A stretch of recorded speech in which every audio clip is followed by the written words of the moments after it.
নমস্কাৰ, মোৰ নাম হিমাংগিনী বৰুৱা। নমস্কাৰ, মোৰ নাম প্ৰণামী গগৈ। নমস্কাৰ, মোৰ নাম নয়নতৰা বনিয়া। নমস্কাৰ, মোৰ নাম কাকী গগৈ। নমস্কাৰ, মোৰ নাম পৰিস্মিতা গগৈ। আমি জংঘল উচ্চ মাধ্যমিক বিদ্যালয় সপ্তম শ্ৰেণীৰ ছাত্ৰী।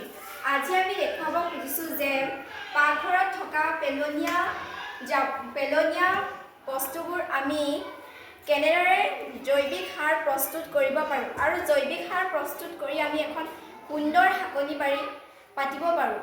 বজাৰৰ পৰা কিনি অনা ফল মূল শাক পাচলি আদি খালে আমাৰ বিভিন্ন বেমাৰ হয়।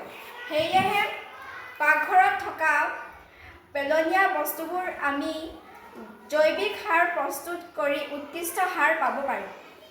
মোৰ ওচৰত আছে এয়া পাচলিৰ বাকলি আৰু কলৰ বাকলি, আলু বাকলি, পিঁয়াজৰ বাকলি, অমিতা বাকলি আৰু টেঙা বাকলি। বাকলিবোৰ আমি পেলাই নিদি এটা ড্ৰাম বা বাল্টিত গোটাই শুকুৱাই গুড়ি কৰি পাচলিৰ বাৰী বা ফুলৰ পুলিত দিব পাৰোঁ। কলৰ বাকলিও খুবেই ভাল। আমি বজাৰৰ পৰা কিনি অনা সাৰতকৈ ঘৰুৱা সাৰ খুবেই বেছি ভাল। অমিতা বাকলিও বহুতেই ভাল। পিঁয়াজৰ বাকলিও খুব ভাল। মোৰ ওচৰত আছে কণী বাকলি। কণী বাকলি আমি সাধাৰণতে পেলাই দিওঁ। কণী বাকলি ৰ'দত শুকুৱাই গুড়ি কৰি শাক পাচলি বা গছ পুলিত দিওঁ। কণী বাকলি প্ৰচুৰ পৰিমাণে প্ৰ'টিন আৰু খনিজ পদাৰ্থ থাকে। মোৰ ওচৰত আছে এয়া চাউল ধোৱা পানী। চাউল ধোৱা পানীৰ গুণাগুণ বহুত আছে যি আমি কৈ শেষ কৰিব নোৱাৰোঁ। চাউল ধুই আমি পানীখিনি পেলাই দিওঁ। আচলতে আমি সেয়া কৰিব নালাগে।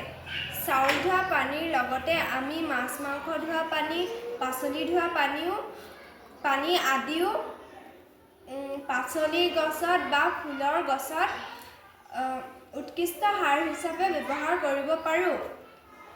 আমি তাত মন কৰিব লাগে যে তাত নিমখ থাকিব নালাগে, কাৰণ নিমখ থাকিলে গছবিলাক মৰি যাব।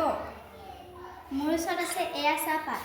চাহপাত আমি চাৰ্ভ হোৱাৰ পাছত পেলাই নিদি এটা ড্ৰাম বা বাক্সাত থ'ব লাগে।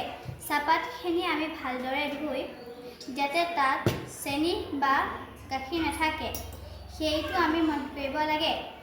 চাহপাতখিনি আমি ৰ'দত